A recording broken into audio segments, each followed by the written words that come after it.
never the least attention paid to what was cut up for sausage. There would come, they would come all the way back from Europe as old sausage that had been rejected and that was moldy and white. It would be doused in borax and glycerin and dumped into the hoppers and made over again for home consumption. There would be meat that had tumbled out onto the floor, in the dirt and sawdust, where workers had trampled and spit uncounted billions of consumption germs. There would be meat stored in great piles in rooms, and the water from leaky roofs would drip all over it, and thousands of rats would race about on top of it. It was too dark in the storage places to see very well, but a man could run his hand over the huge pile of meat and sweep off handfuls of dried dung of rats. These rats became a nuisance, and the packers would put out poisoned bread for them. They would die, and then the rats, the bread, the meat would all go into the hoppers together. This is not a fairy tale story, and it's no joke. The meat would be shoveled into carts, and the man who did the shoveling would not trouble to lift out even a dead rat if he saw one. There were things that went into the sausage in comparison with which a poisoned rat was just a tidbit.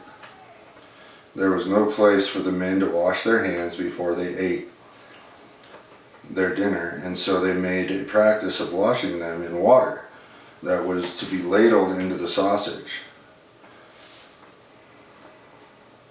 There were the butt ends of smoked meat and the scraps of corned beef and all the odds and ends of the waste of the plants that would be dumped into barrels and into the cellar and left there, stored into the cellar and left there.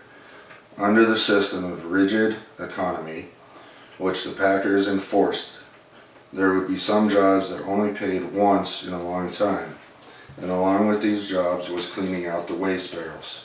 Every spring they would do it, and in the barrels would be dirt and rust and old nails and stale water, and cartload after cartload of it would be taken up and dumped into the hoppers with the fresh meat and sent out and packaged as fresh meat for public breakfast.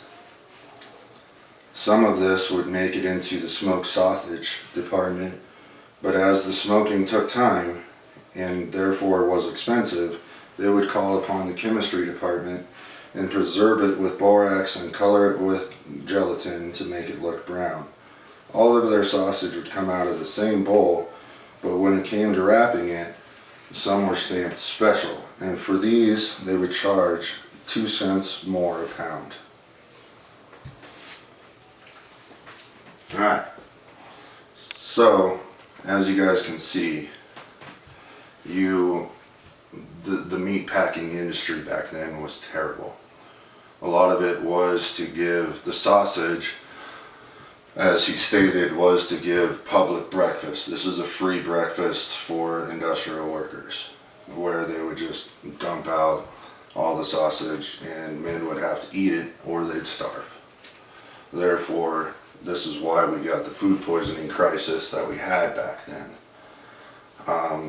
After this book was written, Upton Sinclair had to go into kind of hiding for a little while because of the industrial leaders' backlash on the book. And like I said, Theodore Roosevelt went in and did a bunch of different investigations at all the different industry factories and made sure that their laws, their working times, their food consumption was better and right for American people to be eating. So, let's see here. So President Theodore Roosevelt demanded that the meat be inspected, and pure food and drug legislations followed this. Progressivism progressivism's new champ was Sinclair, and he became famous, wealthy, and admired. Sorry. So basically, we have to understand that power back then was based off of your money and your education. And people that didn't have money or education were in a sense powerless. Therefore, they needed somebody to stand up for them, and radicalists like these muckrakers would do this. Now, there were many other muckrakers at that time and journalists at that time, but Upton Sinclair's book just changed the way that America saw the industry, and therefore it became the most influential book of the time, and he became the most influential and famous muckraker or journalist or radicalist at this time. So if you guys are done writing everything and taking the notes over the lesson, if you have any questions, go ahead and feel free to ask me, and I will go over that with you in private. Thank you.